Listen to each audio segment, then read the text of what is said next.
If you're South Asian and skinny fat, then you've got a problem that normal fitness advice doesn't solve. I went from skinny fat to lean and muscular after years of trial and error. In this video, I'm gonna show you exactly how to pack on muscle and lose that belly fat in a matter of months rather than years.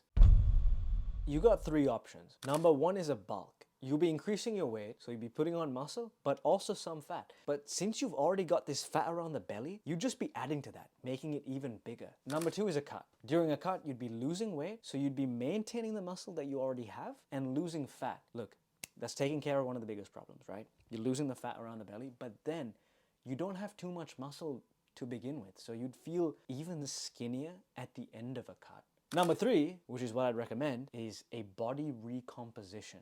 During this period, you can build muscle and lose fat at the same time. And this works really well if you're relatively new to training with under a year of consistent training experience. So even if you're someone that's been inconsistent for several years, like going to the gym on and off, this can still more than likely work for you. The idea is you can build muscle and lose fat at the same time. So you know how you have skinny arms and legs? You'd be making them bigger. You'd be adding on muscle there and also getting rid of that fat around the belly. So it's a win-win. It literally takes care of both of your issues at the same time. So I'll show you exactly how to do a body recomposition. We gotta focus on two main pillars, nutrition and training.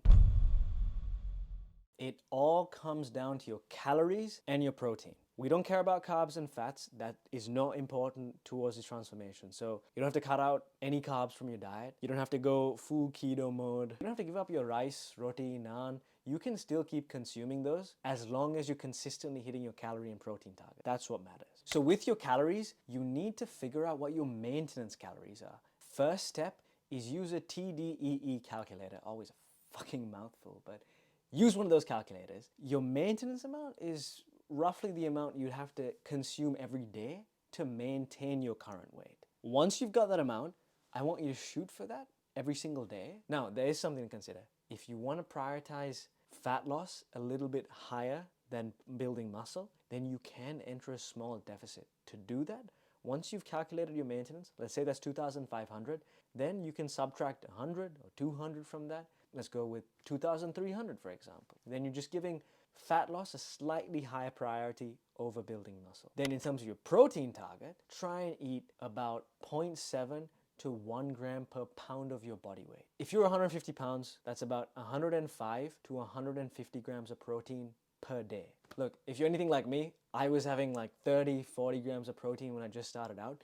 So jumping to these targets straight away can be quite difficult. So you don't have to jump to it straight away. You can work up to it over time. So let's say you're having 30 grams of protein per day right now. If your target is 100 grams, that's a huge jump. That's 70-gram jump. So don't just start having 100 grams the next day because it's not gonna be easy for you to be consistent. So just add a little bit more to your diet every single day and slowly work up to that target. It's gonna be way better for your long-term consistency. Now, that's all nice in theory, but you also need to ensure that you're actually consuming those amounts each day. Because you've got no experience with this, you're not gonna know the nutrition in certain foods. I didn't. And that's where nutrition tracking comes in. Now, this is something I slept on for so long, which really held my progress back. I was just too lazy to do it. I didn't think I needed it. I would just assume I was having like 100, 150 grams of protein per day, and I wasn't seeing progress for months and months. So once I started tracking, I realized I was nowhere near where I should be. You don't have to track every single meal for the rest of your life. That's not what I'm asking you to do. Think about it like this. It's like the training wheels for when you're learning how to ride a bike. You just do it for a few months, get that experience of understanding what kind of nutrition is in certain foods, get that consistency with hitting your targets on a regular basis, and then you can just estimate it after that. Otherwise, you're just guessing, right? And then you're just wasting your own time. All right, let's address the elephant in the room.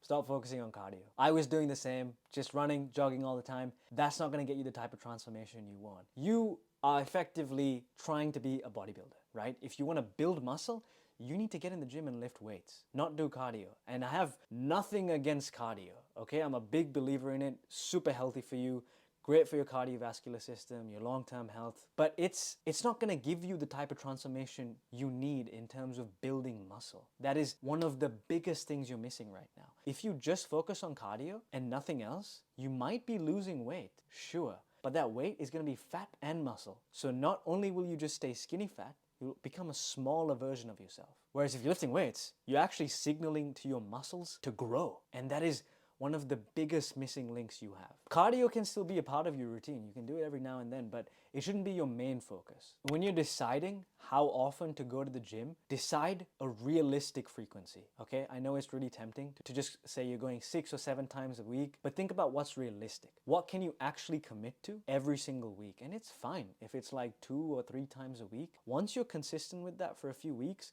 then you can add on another day. Go 4 times a week, then 5 times a week. But you have to start somewhere. The plan that you follow has to be bodybuilding focused, okay? You're not doing some random high intensity interval workout or CrossFit. We want to optimize for building muscle. And when you're in the gym and you're lifting weights, you want to make sure you're progressively overloading. It sounds like a really fancy term, but the idea is simple. Every week, you just want to do more than you did last time. Okay, let's say this week you did 60 kilograms on bench press for 10 reps. Next week, you could do more reps. 60 kilograms for 11 reps, 12 reps, 13 reps. Or you could do more weight. You do 61.5 kilograms for 10 reps. Or you could keep the weight and the reps the same and just improve your technique. Those are all great forms of progression. Progressive overload is one of the best indicators that you're actually building muscle. In order to do that effectively, you need to have a plan in place, not just going into the gym, doing a whole bunch of random exercises, just doing whatever you feel like. If you want to get guided throughout this entire process for free, I've made full guides on nutrition and training, including the exact workout plans to follow so you can get lean and muscular as soon as possible. The link is in the description and hopefully I'll see you there.